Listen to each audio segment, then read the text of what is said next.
Since the mid-2000s, shonen fans have been on a never-ending quest to try and find the next big three of shonen. Labeling a new big three for this age of anime is a fool's errand, as the big three represent an impossible-to-replicate era of Western anime fandom, but that still isn't enough to stop fans from trying. I think the big three conversations stem from two places: justification for fans' love of a new series, and a need to compare and contrast which shows executed similar storytelling tropes better. Fans of My Hero, Jujutsu Kaisen, and Chainsaw Man want to find validation for their favorite series, and by slapping on the label of New Big Three, they get that. Although Big Three debates tend to be reductive, we shouldn't avoid comparing shonen titles. Many interesting ideas emerge by exploring the differing approaches our favorite series use to explore similar concepts. So in this video, I want to look at how Hunter x Hunter's Chimera Ant arc and Jujutsu Kaisen's Shibuya incident reflect one another. The Chimera Ant arc has already reached the pantheon of shonen battle anime. With the anime adaptation last year, the Shibuya incident is on a similar trajectory. These two arcs, beyond their legacy, reveal a myriad of similarities. Both focus on capturing or defeating the presumed strongest being alive, Muruem and Gojo. The plan unfolds within a single day, with protagonists Gon and Yuji playing side roles in a larger plot. Each conclusion brings a cascade of character development and deaths, leaving the world in a completely different state than beforehand. The Chimera Ant arc, near the climax of Hunter x Hunter's story, builds methodically and unfolds at a slow pace, filled with intense violence and profound character revelations. The end of this arc presents multiple unforgettable moments, including Miruem's fight with Netero, Gon's transformation, and Komugi's final game of shogi. The Shibuya incident moves with haste, an assemblage of ruthless encounters that leaves what feels like half the cast dead. Rather than serving as the series climax, it launches the true essence of the story, transforming earlier events into Gege's real vision, a tale brimming with humanity's brutality and heart, conveyed in the most badass and heartbreaking manner possible. With a genre as popular and saturated as shonen battle series, it takes arcs like the Chimera Ant and Shibuya incident to remind audience why these stories are so valuable in the first place.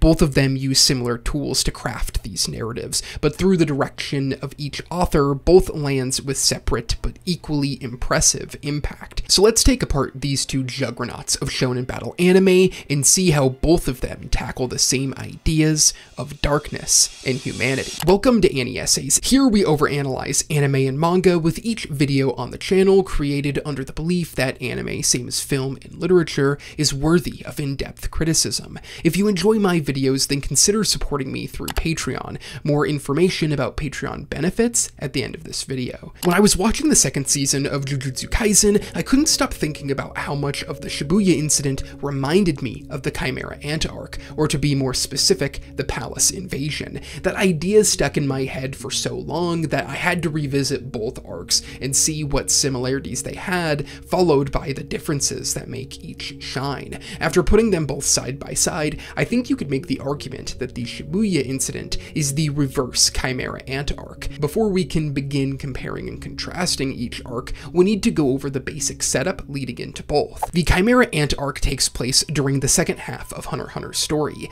It kicks off with Gon and Killua being introduced to Kite and joining him on an expedition to stop the Chimera Ants, which have taken over the Republic of East Gorteau. For the focus of this video, we'll be discussing the latter half of this arc, the palace invasion, where our characters execute a plan to exterminate Muruem, the newly born king of the Chimera Ants, and his three guards, Neferpito, Shiapoof, and Yuppie. The extermination team includes multiple newly introduced hunters, our dueling protagonists, Gon and Killua, as well as chairman of the Hunter Association, Netero. Gon's driving force going into the palace invasion is to find Pito, the ant responsible for turning Kite into a mindless puppet, in hopes that she can return his friend back to his former self. Our main characters, Gon and Killua, are only one piece of the puzzle in this invasion, as hunters stronger than them will help execute the mission. If they fail, they risk Muruem going beyond and causing destruction all over the known society. The Shibuya incident kicks off with Kenjaku and the Special Great Curses enacting a plan to steal the strongest sorcerer in the world, Satoru Gojo. Kenjaku could not continue his plan of merging curses and humans if he doesn't remove Gojo from the equation. This arc begins on Halloween night, with the events unfolding, throwing the world of Jujutsu sorcerers into chaos. Kenjaku trapping Gojo and bystanders in Shibuya with the intent to seal Gojo. The similarities start with the mission to defeat the strongest character in the world by capture or extermination. These missions play out in isolated locations, Muruem's palace and the Shibuya district, over the course of less than a day. Our protagonists both play a similar role. Gon and Yuji are just another member of the team and will satisfy a personal revenge against a strong but not the strongest villain who early in the story killed a friend of theirs in Kite and Junpei. The pressure and unpredictability of these arcs connects them as well. Once the hunters invade the palace and the sorcerers step foot under the veil in Shibuya, it seems anything could happen. Characters die, others change sides, and ideologies are put to the test. The two arcs differ primarily in perspective. Muruem, the villain of the arc, contrasts with Gojo, one of our heroes. In Hunter x Hunter, our main characters develop the strategy, while in Jujutsu Kaisen, they navigate through Kenjaku's scheme. The similar structure that both arcs use comes with high expectations from the audience. These events define what shonen fans eagerly anticipate, moments where the story's biggest players clash in a confined setting. Such occasions remain rare in lengthy narratives, so authors must make them count. Success hinges on action and spectacle mixing with the author's vision of the story's ideas. Big events like these will always lose their impact if they don't adhere to character and theme. In both the Chimera Ant arc and Shibuya incident, Togashi and Gege are unrelenting in their commitment to the story's thematic intentions, beginning with their distinct approaches to pacing. The entirety of the Chimera Ant arc runs for 60 episodes, the palace invasion taking up the final 25 episodes of the arc, but preparation for the invasion, you could argue, kicks off around episode 85 with the death of Kite. The Jujutsu Kaisen anime so far is only 47 episodes long, which would put Hunter x Hunter about halfway through the York New City arc. The Shibuya incident kicks off with the death of Mekamaru, clocking in a total runtime of 17 episodes. More important than actual runtime is the literal depiction of time. As the palace invasion begins, Hunter x Hunter stretches time to a crawl. Our hunters, fully immersed in their plan, enter a flow state, perceiving each moment as if in slow motion. Togashi depicts this conflict not through super speed, but by dramatizing the instincts of our strongest characters. Togashi gives us intimate time with our characters by slowing down the narrative and puts an emphasis on every minute decision made. It also allows us to engage fully with the Nen power system. This is where the story's infamous narrator comes into play. The narrator does come at the risk of breaking the audience's immersion, but it allows Togashi to connect the arc together in a theater-like way. The personal narrative of the story transforms into a dissection of the moment. We see Shoot's development, Yuppie's slight changes, and even Gon's rage from a removed perspective. The narrator giving equal insight to the characters, it helps create a grand feeling. Action isn't earned unless we spend ample time in the minds of the characters, their smallest shift in emotions having the same amount of weight as the biggest clash of Nen. This only adds to the tension and anticipation of the story. When small details are agonized over, it means even little choices can spell the death of a character. A shift in perspective can be damning or life-changing, and it makes us all the more focused for the times moments do speed up. The Shibuya incident achieves similar levels of tension, but it does it with pace and explosion. Like literal explosions. From scene to scene, buildings crumble and characters die. While Gege does use a narrator at times to help convey some of the more complicated elements to the power system, he relies on a frenetic energy to bring weight to each encounter. Strategy still matters, of course, but fights like Suguna vs. Moraga and Toji vs. Dagon use emotions and power as the driving force of their storytelling. It creates a spectacle like no other. And the non-stop violence of this arc deepens the relationship Yuji will have at the end of it. Tension is built because in any moment a character could die out of nowhere. A moment this tension pays off is Yuji's fight against Choso. If you turn a corner and an opponent appears, then you must fight. The vastly different strength between characters means if you get paired against someone stronger than you, you will die. The decision to handle the pacing in these different ways does run the risk at losing some viewers. The Chimera Ant arc's biggest critics cite pacing as the #1 flaw. We spend episodes on end focusing on characters like Ikalgo, Knuckles, and Shoot, while Muruem and Netero wait to have their battle. Critics of the Shibuya incident cite spectacle over substance as the arc's Achilles heel. Both criticisms fail to engage with the purpose of the pacing and the different approaches to action. For the Chimera Ant arc, Togashi conveys a level of heightened skill that could only be reached when the strongest of beings faced off. By mining each character's psyche and strategy, he complements the arc's theme of darkness within humanity. The spectacle of Shibuya adds to the themes of control throughout the series, here in the lack of control our sorcerers have over the situation, even for Satoru Gojo. It also lends itself to the suffering of Yuji and how the lives of the fallen carry on in the living. Gon and Yuji are the linchpin to the arcs, their development throughout leading the charge as the purpose of each. Both of these arcs present our protagonists with unrelenting darkness. For Gon, that darkness swallows him whole, and for Yuji, he absorbs the suffering while allowing his friends to help him find his footing. Kite's death pushes Gon's morality to the limit. Previously seen as naive and determined, Gon's response to this loss reveals an unexpected immaturity and deep rage within our protagonist. As he enters the palace invasion, his mind fills with focus of anger and despair. A once welcoming character now abandons any warmth, fixating on Neferpito, Kite's killer. This obsession drives Gon to ignore his best friend Killua and follow a solitary path of revenge. Yuji's dive into darkness comes after his fight with Choso. While Gon's suffering starts before the invasion, Yuji's happens during the Shibuya incident. The first half of the arc, Yuji's focus is high after he learns Gojo has been sealed. It leads to an encounter with Choso that renders Yuji unconscious, the perfect opportunity for Jogo to give Sukuna control of his body. In the middle of the Shibuya incident, Sukuna rampages and kills dozens of innocents by using Yuji's body. After witnessing the horror of Sukuna, Yuji sees Mahito kill Nanami, and in the middle of their fight, kill Nobara. Gon and Yuji both have to deal with the death of a friend.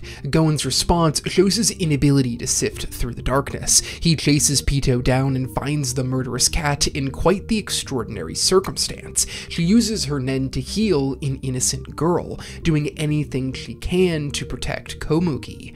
This is an incomprehensible act through the lens of Gon's limited philosophy. But Gon still has hope that Pito can return Kite to normal, so he waits. He brings Pito away from the palace to Kite's body, where Pito confirms what the audience has understood all along. Kite can't return from the dead. This leads to Gon's iconic transformation, where he abandons his friends and his life to get enough strength to dispatch Pito, Gon aging himself up to a time where he could defeat the Chimera Cat, his body growing and his hair representing all of the time he gave away just for this one kill. This is the moment of the Chimera Ant arc, Gon giving into the darkness in his heart, showing the savagery that can be shown by humanity, a savagery fueled by an underdeveloped worldview. Gon leaves behind Killua and the rest of the hunters in pursuit of meaningless revenge. It was the same underdeveloped worldview that caused Pito to murder Kite and turn him into a practice partner. Gon's turn into darkness highlights a universal darkness that lies within the human heart, and it hits with impact because Togashi shows us this through our beloved protagonist. In many ways, Yuji's fight with Mahito is similar. After all of the death Yuji had witnessed, and now the death of his close friend Nobara, he loses his resolve. Just before Mahito can deliver a killing blow, Todo steps in and gives Yuji a few words to help him find his feet. He asks what Yuji has been entrusted with, imploring his friend that Jujutsu sorcerers must keep going, that all sorcerers live on through their allies. These words, mixed with a drop of hope that Nobara might not yet be dead, brings Yuji back into the fight. The fight that ensues captures all elements that make Shibuya in Jujutsu Kaisen great. Yuji and Todo's teamwork and resolve to overcome Mahito comes through in a flash of interesting strategy and fantastic attacks. It results in Yuji's perspective changed. He keeps moving forward in the wake of death. He understands that he and Mahito are one in the same, but Yuji has a role to play, and for as long as he lives, he will defeat Mahito as many times as it takes. Todo is able to do what Killua couldn't by lifting his friend out of what could have been the darkest moment of his life. Yuji's development shows a light in the darkness of Shibuya, that those who we hold closest carry on through us after they die. Of course, we can't discuss these arcs at length and not talk about Muruem and Gojo. Muruem is a threat to all hunters, a being so powerful that with each passing day, he takes a step into the unbeatable. Gojo, the strongest living Jujutsu sorcerer, possesses such overwhelming power that cursed spirits went into hiding the moment he was born. Narratively, Muruem serves as the antagonist of the Chimera Ant arc, while Gojo stands as one of the heroes in the Shibuya incident. From his birth near the arc's beginning, Muruem's ruthlessness made him a top enemy for the Hunters Association. With his royal guard at his command, he enacts a plan to transform the population into chimera ants. While waiting for this to begin, Muruem plays games to pass the time. Everything for the king of ants comes easy until he faces a blind girl named Komugi in shogi. Komugi personifies purity. She has no value when it comes to violence, yet Muruem cannot render herself useless because he fails to overcome her skill at shogi.